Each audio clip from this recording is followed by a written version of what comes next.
Hello friends, welcome to our channel SSC lover.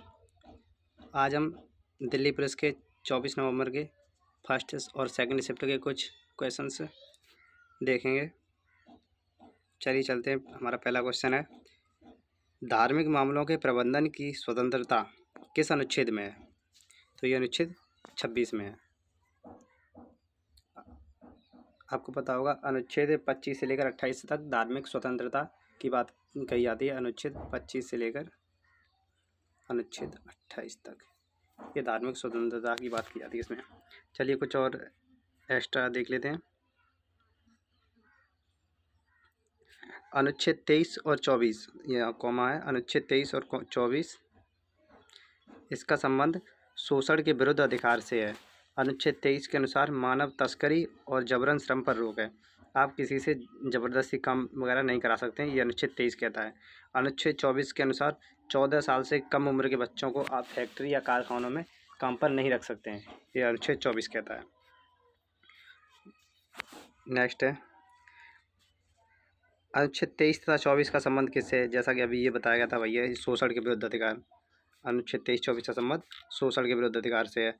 और इसके कुछ एक्स्ट्रा फैक्ट हैं। जैसा कि अनुच्छेद 20 का संबंध अपराधों के लिए सजा के संबंध में संरक्षण, और ये है प्राण एवं दैहिक स्वतंत्रता के लिए अनुच्छेद 21 में संबंध है प्राण एवं दैहिक स्वतंत्रता, बहुत इंपॉर्टेंट है। और अनुच्छेद 21A में क्या है, ये आप बताइए। अनुच्छेद 21A का संबंध किससे है, इसे आप लोग बताइए मुझे। अनुच्छेद 21A, इसमें क्या है? नेक्स्ट है, अनुच्छेद 22 के तहत किसी व्यक्ति को निरोध एवं गिरफ्तारी में संरक्षण, किसी व्यक्ति को गिरफ्तारी में संरक्षण, ये इतना याद रखिए, गिरफ्तारी में संरक्षण अनुच्छेद 22 के तहत है।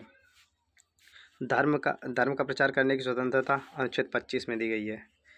अनुच्छेद 25 के तहत आप किसी भी धर्म का, अपने धर्म का प्रचार कर सकते हैं।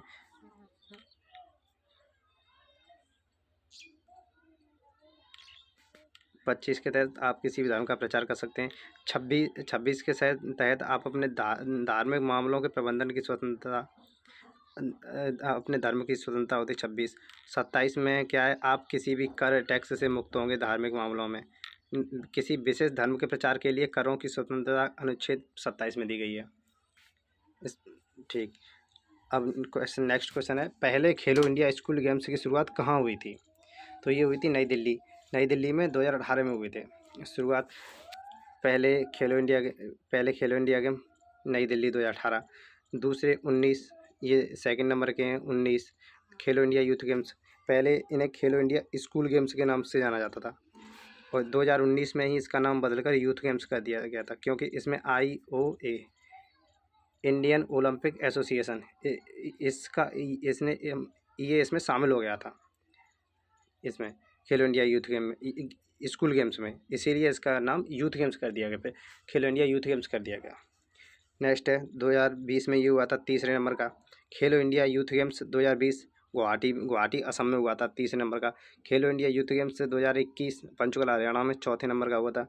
और ये 5वां नंबर का हुआ था खेलो India youth games 2023 Bhopal Madhya Pradesh में हुआ था। 2019 में, ये मैंने बताया था अभी, 2019 में इसका नाम बदलकर खेलो इंडिया यूथ गेम कर दिया गया, क्योंकि 2019 में इसमें भारतीय ओलंपिक संघ शामिल हो गया था। ठीक, नेक्स्ट चलते हैं आगे। झूम खेती का दूसरा नाम क्या है? ये जैसा आप जानते हो, झूम खेती क्या है? झूम खेती का सीधा सा अर्थ है, एक ऐसी खेती होती है जिसमें हम एक बार फसल करते हैं, फिर वो उपजाऊ भूमि नहीं रहती है, फिर उसे छोड़कर कहीं दूसरी जगह फसल करते हैं, उसे झूम खेती कहते हैं। बदलते रहते हैं खेती को। जैसे इसका नाम ये स्लैश एंड बर्न, एक बार करो और जलाओ और आगे बढ़ो, ये होती है स्लैश एंड बर्न। इसे स्लैश एंड बर्न भी कहते हैं, और इसे झारखंड में कुरूबा कहते हैं। ये इम्पोर्टेंट है कि झारखंड में इसे क्या कहते हैं, इसे झारखंड में कुरूबा कहते हैं। इसे झारखंड में क्या कहते हैं? कुरूबा। आपसे पूछे झूम खेती को झारखंड में क्या कहते हैं? कुरूबा। और उत्तर पूर्वी राज्यों में इसे क्या कहते हैं? झूम। इसे वहाँ पर झूम ही कहते हैं। तो ये आपको ध्यान रखना है कि झूम खेती को झारखंड में क्या कहते हैं? कुरूबा। और उत्तर पूर्वी क्षेत्रों में क्या कहते हैं? इसे झूम कहते हैं। इसका ये नाम बहुत इंपॉर्टेंट है, स्लैश एंड बर्न, ये कई बार पूछा गया है। चलिए नेक्स्ट चलते हैं। वित्तीय आपातकाल का संबंध किस अनुच्छेद से है? वित्तीय आपातकाल, जैसा कि आप जानते हैं, वित्तीय आपातकाल का संबंध आर्टिकल 360 से है। आर्टिकल 360। और ये दो और आर्टिकल हैं 352 356। इसमें ये राष्ट्रीय आपातकाल है और ये राष्ट्रपति शासन है। इसमें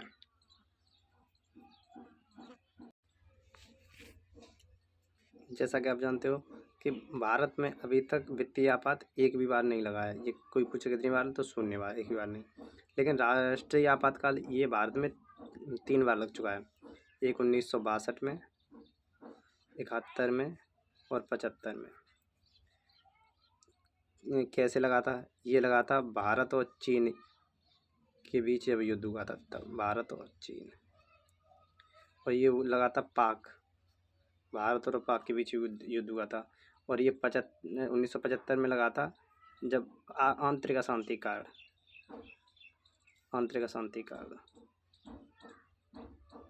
लिख लेना, आंतरिक अशांति काल। आपको ध्यान रखना, मैं एक बार फिर रिवाइज करा देता हूँ कि ये लगा था 62, 71, 75। 62 में भारत चीन युद्ध, भारत पाक युद्ध। 71 में, 1975 में आंतरिक अशांति के कारण। ठीक, नेक्स्ट चलते हैं। राष्ट्रपति शासन यह अनुच्छेद 356 में है। गोपाल कृष्ण गोखले ने किस हिंदू मुस्लिम एकता का, यहाँ होगा किसे हिंदू मुस्लिम एकता का सर्वश्रेष्ठ राजदूत बताया? तो उन्होंने कहा था मोहम्मद अली जिन्ना को, कि हिंदू मुस्लिम एकता के सर्वश्रेष्ठ राजदूत बनेंगे इन्हें, मोहम्मद अली जिन्ना को। आइए इनसे जुड़े कुछ फैक्ट देखते हैं। गोपाल कृष्ण गोखले गांधी जी के राजनीतिक गुरु थे। गांधी जी के जो राजनीतिक गुरु थे वो गोपाल कृष्ण गोखले जी थे। और इनके गुरु थे वो एम.जी. रानाडे थे। गोपाल कृष्ण गोखले के गुरु का नाम एम.जी. रानाडे था, ये आपको याद रखना है। गोपाल कृष्ण गोखले ने सर्वेंट्स ऑफ इंडिया सोसाइटी, इन्होंने इसकी स्थापना की थी। सर्वेंट्स ऑफ इंडिया सोसाइटी की स्थापना की थी। मोहम्मद अली जिन्ना ने 1913 में मुस्लिम लीग पार्टी को ज्वाइन किया। ये मोहम्मद अली जिन्ना साहब 1913 में मुस्लिम लीग में शामिल हो गए थे। मुस्लिम लीग की पार्टी की स्थापना 1906 में ढाका में हुई थी। ढाका जो कि बांग्लादेश में पड़ता है, बांग्लादेश, इसमें हुई थी मुस्लिम लीग की स्थापना। मुस्लिम लीग की स्थापना आगा खां और सलीमुल्लाह ने की थी। आगा खां और सलीमुल्लाह खान ने की थी। चलिए नेक्स्ट देखते हैं। 2011 की जनगणना के अनुसार सर्वाधिक जनसंख्या वाला राज्य, तो वो तो यूपी है, नो डाउट, सब जानते हैं कि यूपी में सबसे ज़्यादा जनसंख्या है 2011 की जनगणना के अनुसार। और चलिए आप इनसे जुड़े कुछ फैक्ट देखते हैं। जैसे कि जनगणना गृह मंत्रालय के अंतर्गत आता है। मैं ये नेक्स्ट वीडियो में बता चुका हूँ अपनी, उस वीडियो की लिंक इसमें डिस्क्रिप्शन बॉक्स में है, देख लेना। जनगणना दायित्व 246 आर्टिकल के अंतर्गत मुगल काल में अबुल फजल ने जो आयन एकबरी लिखी उसमें भी जनगणना का उल्लेख मिलता है। आधुनिक पद्धति 1749 स्वीडन सबसे पहले हुई। ये सब बता चुका हूँ मैं, इसलिए थोड़ा जल्दी चल रहा हूँ। 10 की जनगणना आपको पता है 1790 अमेरिका में हुई थी। ये इंपॉर्टेंट बन जाता है कि 10 की जनगणना सबसे पहले कहाँ हुई थी, वो अमेरिका में 1790 में हुई थी। अब पूछे इंग्लैंड में कब हुई थी, 1800 1801 के बीच में। ये भी बहुत इंपॉर्टेंट है, आप चाहें तो इसका स्क्रीनशॉट ले लेना कि एक वह भारतीय पूर्ण शहर, एक शहर जिसकी पूर्ण जनगणना 1830 में हेनरी बाल्टर ने कराई थी, जिसका नाम ढाका था। ये ढाका भारतीय शहर क्यों? क्योंकि उस टाइम ये बांग्लादेश अपने भारत में ही था, जो 1947 के बाद पूर्वी पाकिस्तान बना था, विभाजन में चला गया था। ठीक,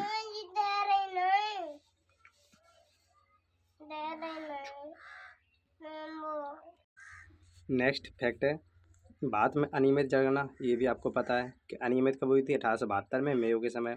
और नियमित पूछे तो 1881 रिपन के समय में हुई थी। तो ये कुछ फैक्ट हैं आपको याद रखने हैं, डायरेक्ट हूबहू आपके उसमें पूछे जा सकते हैं एग्जाम में। अब ये देखिए, स्वतंत्र भारत की पहली जनगणना 1951 में हुई थी। उस समय इसके जनगणना आयुक्त कौन थे? M.W.M. एट्स और R.A. गोपाल स्वामी, ये आपको याद रखना है। M.W.M. एट्स और R.A. गोपाल स्वामी। अब देखिए वर्तमान में भी ये 15वीं जनगणना है, जो 2011 में हुई थी वो 15वीं जनगणना थी। और स्वतंत्रता के बाद पूछे तो वो 7वीं जनगणना थी।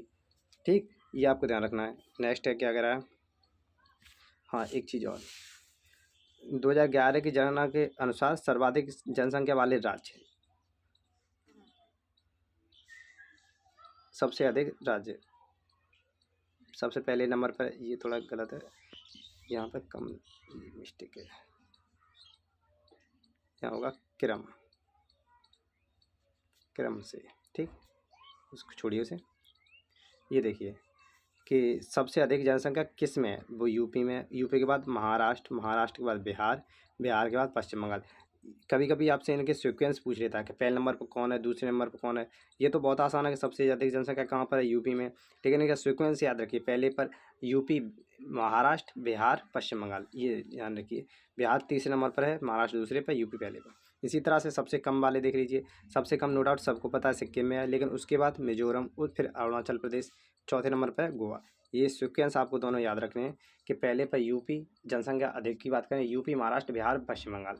अगर उसकी बात करें कम में, क्या होना है, सिक्किम, मिजोरम, अरुणाचल प्रदेश और गोवा। चलिए नो डाउट आपको समझ आ गया होगा। नेक्स्ट देखिए, डॉक्टर भीमराव ने कौन सा धर्म अपनाया था, तो इन्होंने बौद्ध धर्म अपनाया था 3 मई 1950 को, याद रखना, इन्होंने 1950 को बौद्ध धर्म अपनाया था। तो डॉक्टर भीमराव अम्बेडकर से कुछ जुड़े फैक्ट हैं कि इनका जन्म स्थान इनका और जन्म ध्यान रखना 14 अप्रैल 1891 को मनाया गया था, सॉरी हुआ था। 14 अप्रैल को इनके जयंती भी मनाई जाती है, भीमराव जयंती 14 अप्रैल को मनाई जाती है। 1891 कहाँ, महू मध्य प्रदेश, महू मध्य प्रदेश में हुआ था। इनकी मृत्यु 6 दिसंबर 1956 को हुई थी, मृत्यु इनकी 6 दिसंबर 1956 को हुई थी। Waiting for a visa, annihilation of caste, annihilation ये इंग्लिश का वर्ड है, एनिहिलेशन, एनिहिलेशन ऑफ कास्ट, इनकी पुस्तकें। और इनकी कुछ पुस्तकें, ज़्यादातर इनकी पुस्तकें कास्ट के ऊपर हैं, तो जैसे भी आपको कास्ट वर्ड एक बार इनकी पुस्तकें देख लेना, ज़्यादातर इनकी पुस्तकों में छुआछूत वगैरह, अछूत, इनके ऊपर इनकी ज़्यादा पुस्तकें, तो आपको रीड करने में अच्छा लगेगा, समझ भी जाओगे जल्दी। अम्बेडकर साहब की पत्नी का नाम रमाबाई था, आप लोगों को पता होगा, इनकी पत्नी का नाम रमाबाई था। उनकी समाधि स्थल का नाम चैत्य भूमि, इनकी समाधि स्थल बहुत पूछी जाती है कि चैत्य भूमि किसकी है, गांधी जी की समाधि स्थल कौन सी है, लाल बहादुर शास्त्री जी कौन सी है, ये पूछी जाती है। राजघाट पर कहाँ किसकी है, राजघाट गांधी जी की है। इसी तरह और भी पूछी जाती हैं। आगे देखिए, बाबा साहब अम्बेडकर संविधान सभा की प्रारूप समिति के अध्यक्ष थे, ये आपको पता होगा कि ये प्रारूप समिति के अध्यक्ष भी थे। प्रारूप समिति में टोटल कितने कितने मेंबर थे, कोई बता सकता है, हाउ मेनी मेंबर्स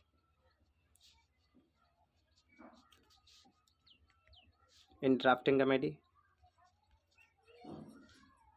7, यस और नो बताना। मैंने इसमें 7 में इंक्लूड किया है डॉक्टर भीमराव अम्बेडकर को, आप सेपरेट करके बताना। नेक्स्ट क्वेश्चन है, रजिया सुल्तान किसकी पुत्री थी?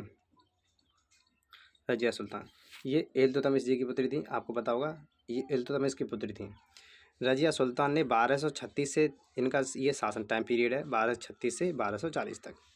रजिया सुल्तान का मकबरा कैथल हरियाणा में है, इनका जो मकबरा है ये कैथल हरियाणा में, ये इंपॉर्टेंट है, आपको याद रखना कि कहाँ पर है इनका मकबरा, कैथल में है। कैथल कहाँ पर है, हरियाणा में, ठीक। वह यह प्रथम महिला मुस्लिम शासिका थी। पहली महिला मुस्लिम शासक कौन थी, रजिया सुल्तान थी, जिन्होंने शासन किया था, जो गद्दी पर बैठी किसी भी गद्दी पर। सॉरी ये मिस्टेक है, या मिस्टेक है, ये हेल्थ रमेश गलत हो गया, या इल्तुतमिश है, यहाँ लिख लेना आप, इल्तुतमिश, इल्तुतमिश, थोड़ा टाइपिंग मिस्टेक।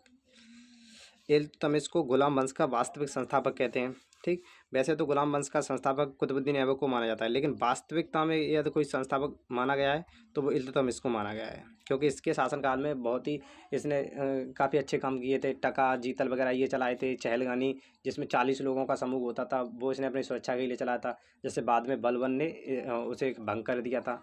ये कुछ फैक्ट हैं इसके, ध्यान रखना आप। गुलाम वंश का, ठीक, यहाँ हो गया। इल्तुतमिश कुतुबुद्दीन ऐबक का दामाद था, ये ध्यान रखना, ये इल्तुतमिश जो है वो कुतुबुद्दीन ऐबक का दामाद था। इल्तुतमिश का कार्यकाल 1211 से लेकर 1236 तक रहा। इल्तुतमिश ने चहलगानी की स्थापना की, जो 40 लोगों का समूह बता रहा था आपको। टका और जीतल, टका और जीतल नामक इसने 2 सिक्के चलाए थे, ये इंपॉर्टेंट है कि टका और जीतल नामक सिक्के किसने चलाए थे, वो इल्तुतमिश ने चलाए थे। चलिए नेक्स्ट क्वेश्चन देखते हैं, सबसे ज़्यादा अनुसूचित जाति किस राज्य में है? सबसे ज़्यादा अनुसूचित जाति पूछे तो वो नो डाउट यूपी होगा। यूपी में सर्वाधिक, यूपी में जिसकी जनसंख्या 20.14 करोड़, एक एससी और एक एसटी। इससे आपको कुछ ध्यान रखना है कि 20.14 करोड़ एससी के लोग हैं और वो भी सबसे ज़्यादा कहाँ पर है, यूपी में, जो कुल जनसंख्या 16.6% है। और एसटी कितना है, 8.6%। ये ध्यान रखना, ये लगभग हाफ है। यहाँ देखिए 16 का हाफ 8, और यहाँ ये 6 के 6 ऐसे ही रख दिए। तो यहाँ ध्यान रखना एससी और एसटी में कि एससी के टोटल संख्या प्रतिशत में देखें तो 16.6, और एसटी की देखें तो 8.6। ठीक। और यदि इसकी जनसंख्या देखें करोड़ों में तो 20.14 करोड़, ये जस्ट इसका हाफ है। 20 का हाफ यहाँ 10, इसका 16 का हाफ यहाँ 8। तो इस तरह रिलेट करना। और 14 यहाँ पे 43 हो गया, तो 20.14 करोड़ या 10.43 करोड़। बस इस डाटा को याद रखना कि सबसे ज़्यादा एससी पूछे तो वो यूपी में है, और कितने हैं, 20.14 करोड़, 16.6%। अब एसटी की बात पूछे तो वो कितने, 10.43 करोड़, और इनका प्रतिशत 8.6%। और ये सबसे ज़्यादा अनुसूचित जनजाति कहाँ पर है, ये एमपी में है। अब लेकिन आपसे प्रतिशत के हिसाब से पूछ ले कि सबसे ज़्यादा प्रतिशत में एससी कहाँ पर है, तो वो आपके पंजाब में होंगे। प्रतिशत के हिसाब से सबसे अधिक अनुसूचित जाति वो कहाँ पर है, वो पंजाब में है। नागालैंड में कोई भी अनुसूचित जाति या जनजाति नहीं है, ये आपको ध्यान रखना है कि नागालैंड में अनुसूचित नाम से कोई है ही नहीं, अनुसूचित जाति है ही नहीं नागालैंड में। ठीक। आई होप आप लोग समझ गए होंगे।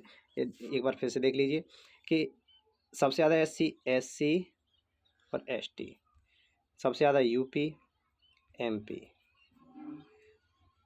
16.6, 8.6, 20.14, 10.43। ये याद रखना। यहाँ देखिए इसका हाफ 8, इसका हाफ यहाँ 10, इस तरह से रेट कर लीजिए, आसान हो जाएगा। नेक्स्ट क्वेश्चन है, ग्रामीण बैंक की स्थापना, ग्रामीण बैंक की स्थापना कब हुई थी? तो ये हुई थी 26 सितंबर 1975 को, 26 सितंबर 1975 को। इसे कहते हैं आरआरबी कहते हैं, इसे आरआरबी। ठीक है। पहले ग्रामीण बैंक प्रथमा था, पहला जो ग्रामीण बैंक था उसका नाम प्रथमा था, प्रथमा बैंक थी, जो यूपी के मुरादाबाद में खोली गई थी। तो आपसे पूछे कि पहली ग्रामीण बैंक कहाँ खोली गई थी, तो यूपी में खोली गई थी। कब और इसकी स्थापना कब हुई थी, ग्रामीण बैंक की स्थापना कब हुई थी, 26 सितंबर 1975 को, यूपी के मुरादाबाद में खोली गई थी। अब तक टोटल कितनी ग्रामीण बैंकें हैं भारत में, तो वो 43 ग्रामीण बैंक हैं।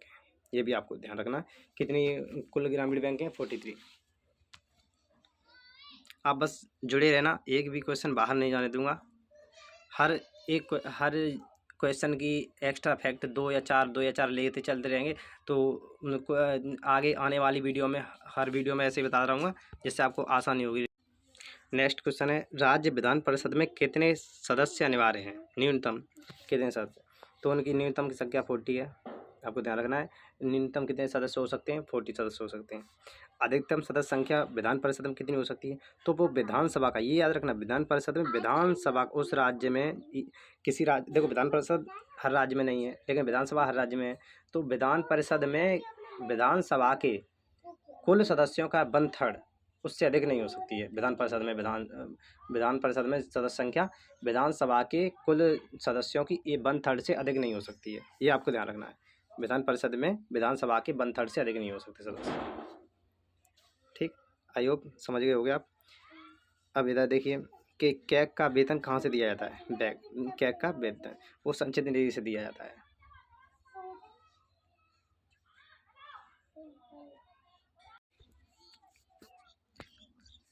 संचित निधि, और यहाँ संचित निधि, संचित निधि से 1266 ए और 267,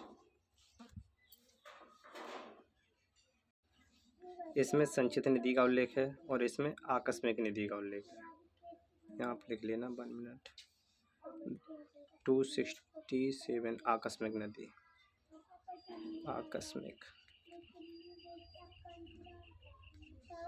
आकस्मिक निधि इसका वर्णन है इसमें, आकस्मिक निधि। ठीक। अब नेक्स्ट इसका फैक्ट देखिए कि अनुच्छेद 149 में, अनुच्छेद 149 में सीएजी के कर्तव्यों का वर्णन है। जैसा कि आप जानते हैं कि आर्टिकल 149 में सीएजी का वर्णन है, इसके कर्तव्य ड्यूटीज़ क्या क्या है इसकी, उसका वर्णन है। और सीएजी का खुद का वर्णन उसमें 148 में है। सीएजी की नियुक्ति भारत के राष्ट्रपति करेंगे, ये राष्ट्रपति साहब करेंगे, यही करेंगे, यही हटाएंगे सीएजी को। वर्तमान में भारत के सीएजी कौन है? गिरीश चंद्र मुर्मू हैं। ये तो आपको सभी को पता होगा कि वर्तमान में भारत के क्या कौन है, तो वो गिरीश चंद्र मुर्मू जी हैं। चलिए नेक्स्ट देखते हैं, मौसमी बेरोजगारी किसे कहते हैं? देखिए, बेरोजगारी कई प्रकार की होती है, प्रच्छन्न बेरोजगारी, मौसमी बेरोजगारी, संरचनात्मक बेरोजगारी। तो मौसमी बेरोजगारी क्या होती है? ये एक सीजनल बेरोजगारी है। जैसा कि आप ऐसे समझिए, अभी अभी टाइम चल रहा है, मैंने मान लिया कि मेरे यहाँ आलू खुदाई चल रही है, आलू की खुदाई हो रही है। ये कितने दिन चलेगी? जैसा कि आप जानते हैं, आलू की खुदाई चल रही है, 4 दिन 10 दिन, मैंने मान लिया ये 10 दिन तक चलेगी आलू की खुदाई, 10 दिन तक। लेकिन 10 दिन, 1 महीने तक मान लिया मैंने, 30 दिन तक चलेगी। 30 दिन के बाद क्या होगा? ये आलू खुदाई पूरी हो जाएगी। उसके बाद ये जो लोग थे, श्रमिक लोग थे, वो क्या करेंगे? उनके पास फिर कोई और रोज़गार नहीं है, तो वो फिर से बेरोज़गार हो गए। तो इस तरह की बेरोज़गारी को हम मौसमी बेरोज़गारी कहते हैं। आई होप समझा पाया होऊंगा आपको कि एक फिक्स्ड टाइम पीरियड में जो हमारे पास जो वर्क होता है हम उससे कर लेते हैं, लेकिन उसके बाद फिर से हमें बेरोज़गारी बनना पड़ता है, तो वो मौसमी बेरोज़गारी होती है। ये देखिए नेक्स्ट है,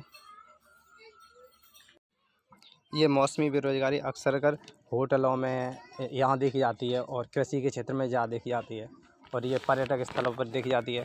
जैसे कोई टूरिस्ट हैं, तो वो एक फ़िक्स टाइम पीरियड होता है, जब वो आते हैं, ये कहीं मेला लगा है तो मेला एक फ़िक्स टाइम पीरियड में लगते हैं, तो वहाँ पर टूरिस्ट आते हैं। तो जब तक टूरिस्ट आते हैं तब तक दुकान वाले जो शॉपकीपर होते हैं, स्ट्रीट वेंडर होते हैं, उनका उस टाइम तक तो उनका ठीक ठाक रोज़गार चलता है।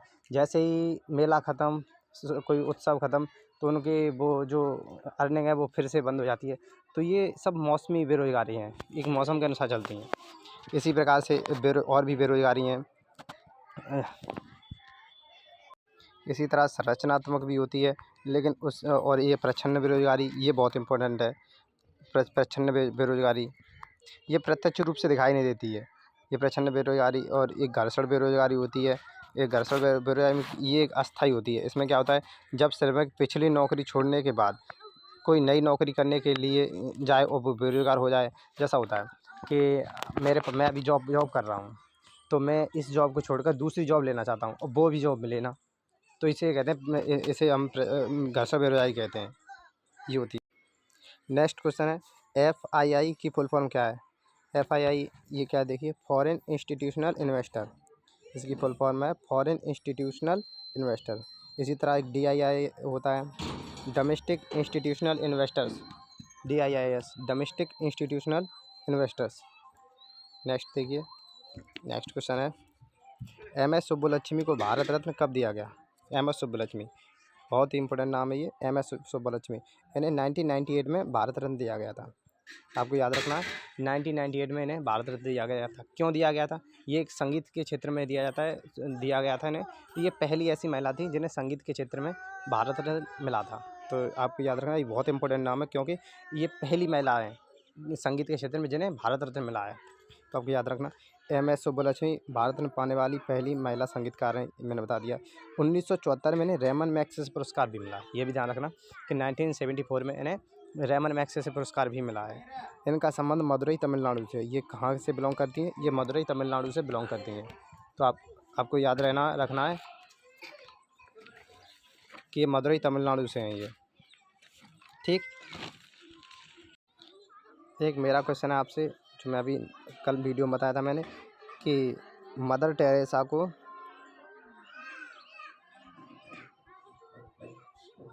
भारत रत्न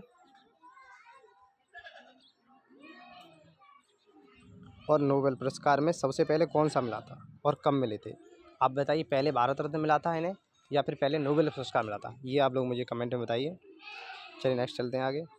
किस विटामिन की कमी से बेरी रोग होता है? ये तो बहुत ईजी है, ये तो बहुत ईजी है। आपको पता है कि विटामिन B1 की कमी से बेरी रोग होता है, जिसका साइंटिफिक रासायनिक नेम क्या है इसका? थायमीन। विटामिन A की कमी से क्या होता है? रतौंधी, जिसे नाइट ब्लाइंडनेस कहते हैं। जीरो ठीक। और विटामिन सी की कमी से क्या होता है? स्कर्वी रोग। आपको याद रखना। विटामिन डी की कमी से क्या होता है? रिकेट्स। विटामिन ई की कमी से क्या होता है? बांझपन, इनफर्टिलिटी। वो जो प्रजनन क्षमता जो है वो कम हो जाती है, उसे इनफर्टिलिटी कहते हैं, बांझपन भी कह देते हैं। और इसे विटामिन ई को याद रखना, इसे ब्यूटी विटामिन भी कहते हैं। इसे ब्यूटी विटामिन, आप याद रखना, ब्यूटी विटामिन। आपसे पूछ ले कि ब्यूटी विटामिन किसे कहते हैं, तो वो विटामिन ई को ही कहते हैं। ठीक। और विटामिन के का संबंध किससे है? जब विटामिन के की कमी हो जाती है थक्का नहीं जमता है शरीर में, खून का थक्का नहीं जमता है, याद रखना आप। और चलिए, यहाँ तो मैंने बता दिया कि विटामिन के किस में सहायक होता है? खून का थक्का जमाने में, खून का थक्का। लेकिन मैं आपसे पूछता हूँ कि शरीर के अंदर, हमारे शरीर के इनर पार्ट में, वहाँ खून को जमने से कौन रोकता है? शरीर में, जैसे शरीर में खून हमारा दौड़ रहा है, तो वो वहाँ क्यों नहीं जम रहा है? वहाँ उसे कौन रोक रहा है जो जमने नहीं दे रहा है? उसका नाम मुझे बताइए आप।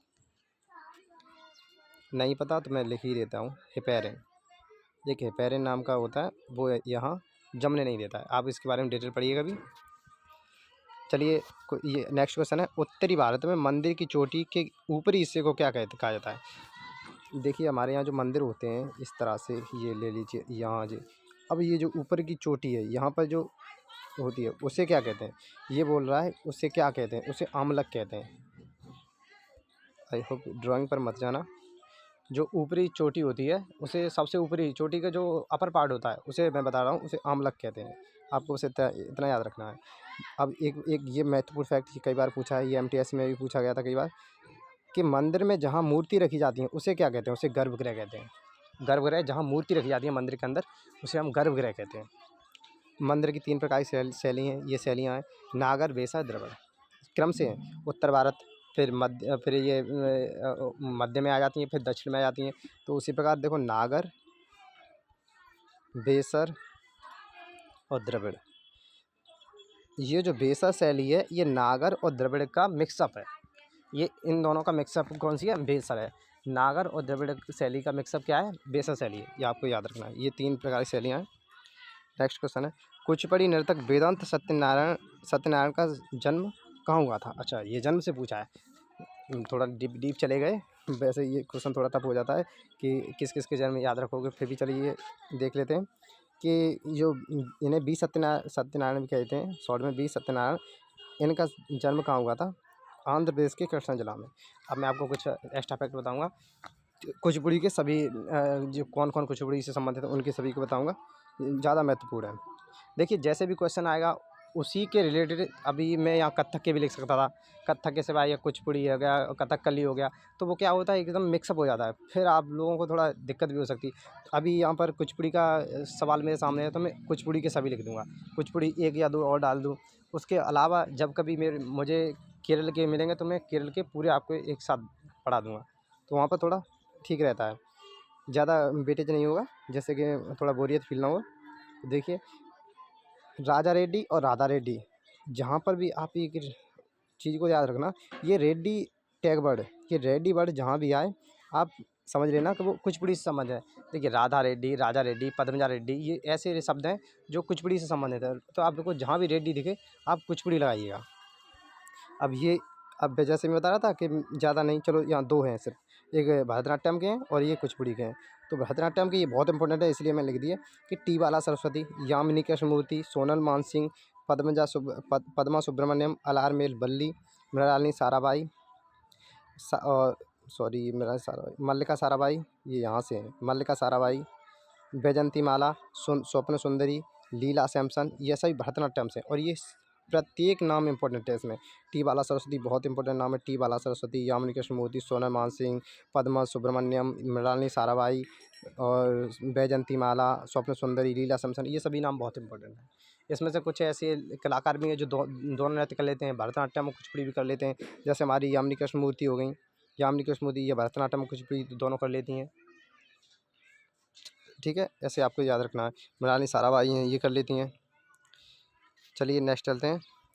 चापचार कूट कहाँ का नृत्य है? चापचार कूट, चापचार कूट आप जैसे जानते ही हैं। आपको एक चीज़ याद रखना है, जहाँ भी आपको कूट वर्ड मिले तो आप समझ लेना वो मिज़ोरम से संबंधित है। आपको एक मैंने क्लू बता दिया है कि जहाँ भी आपको कूट वर्ड मिले आप समझ लेना कि वो मिज़ोरम से संबंधित है। तो ये बम्बू डांस भी मिज़ोरम का है। आपसे कोई पूछे बम्बू या बाँस डांस भी कहते हैं बम्बू, एक इंग्लिश वर्ड है बम्बू, बैम्बू कहते हैं इसे, ये इंग्लिश वर्ड है, इसका हिंदी अर्थ बाँस ही होता है। तो बाँस डांस कहाँ है? मिज़ोरम में है। ठीक, याद रखना आप। नेक्स्ट है होली त्यौहार को कब मनाया जाता है? होली त्यौहार ये एमटीएस में नेक्स्ट एमटीएस में भी पूछा गया था और कई एग्जाम में भी पूछा गया है कि पूर्णिमा को होली त्यौहार मनाते हैं। अच्छा, आपको ये तो पता चल गया कि होली त्यौहार कब मनाते हैं? पूर्णिमा को, फागुन माह में। अब बताइए दिवाली कब मनाते हैं? दीपावली ये अमावस्या के दिन मनाते हैं। दीपावली अमावस्या के दिन और होली पूर्णिमा के दिन मनाते हैं, ये आपको ध्यान रखना है। चलिए नेक्स्ट देखते हैं। हरित क्रांति शब्द का प्रयोग सर्वप्रथम किसने किया था? अब देखिए ऐसे ये शब्द ये क्वेश्चन है हरित क्रांति। अब इस हरित क्रांति से संबंधित जितने भी एक्स्ट्रा फैक्ट हैं, इंपॉर्टेंट फैक्ट हैं जो एग्जाम में आ सकते हैं, मैं आपको सब बताऊंगा। और अगर नेक्स्ट भी प्रैक्टिस सेट में ये लेकर आया तो फिर वहाँ भी ये करा दूंगा। तो इससे क्या है, रोज़ एक चीज़ को कई बार देखोगे तो वो फिर भूलने के चांस कम रहते हैं। तो जैसे हरित क्रांति शब्द का प्रयोग सर्वप्रथम किसने किया था? तो वो विलियम गॉड ने किया था। कब किया था? इसकी शुरुआत कब हुई थी? 1960 में हुई थी। अब देखिए हरित क्रांति एक इंटरनेशनल लेवल पर यानी विश्व में, वर्ल्ड में, और एक हमारे इंडिया में कब कब हुई थी ये देख लीजिए। विश्व में कब हुई थी? 1960 में, 1960 में, 1960 में विश्व में हुई थी। और हमारे भारत में 1965 से 68 के बीच में लागू हो पाई थी ये। लेकिन आपसे पूछे कि सर्वप्रथम कहाँ हुई थी, शुरुआत इसकी सर्वप्रथम किस देश में हुई थी? तो वो मैक्सिको में हुई थी, मैक्सिको में। और ये भी पूछ रहे आपसे कि ये क्यों, भारत में इसकी शुरुआत क्यों की गई थी? तो इसकी शुरुआत इसलिए की गई थी क्योंकि खाद्यान्न की कमी हो गई थी 1962 के चीन युद्ध के बाद। खाद्यान्न की कमी हुई थी, तो हमें खाद्यान्न की कमी को पूर्ति करने के लिए हमने इसकी शुरुआत डॉक्टर स्वामीनाथन ने की थी। स्वामीनाथन को सन 1970 में इसी के लिए नोबेल पुरस्कार भी दिया गया था, शांति का नोबेल पुरस्कार दिया गया था उन्हें। आपको याद रखना है। डॉक्टर एम एस स्वामीनाथन, जिन्हें भारत में हरित क्रांति का जनक भी कहा जाता है। और विश्व में हरित क्रांति का जनक किनसे कहते हैं? डॉक्टर नॉर्मन बोरलॉग को। नॉर्मन, आपको याद रखना नॉर्मन, ये यहाँ है, ऐसा नहीं, 1 मिनट, नॉर्मन, इंग्लिश में ही लिख देता हूँ, नॉर्मन बोरलॉग, नॉर्मन बोरलॉग। आप ये याद रखना कि विश्व में हरित क्रांति के जनक कौन है? डॉक्टर नॉर्मन बोरलॉग है। और इसके शब्द का प्रयोग किसने किया था? तो वो विलियम गॉड ने किया था। चलिए नेक्स्ट क्वेश्चन देखते हैं। समान कार्य के लिए समान वेतन, इसका संबंध किस अनुच्छेद से है? तो इसका संबंध अनुच्छेद 39D से है, ये आपको ध्यान रखना है। समान कार्य के लिए समान वेतन। चलिए नेक्स्ट चलते हैं।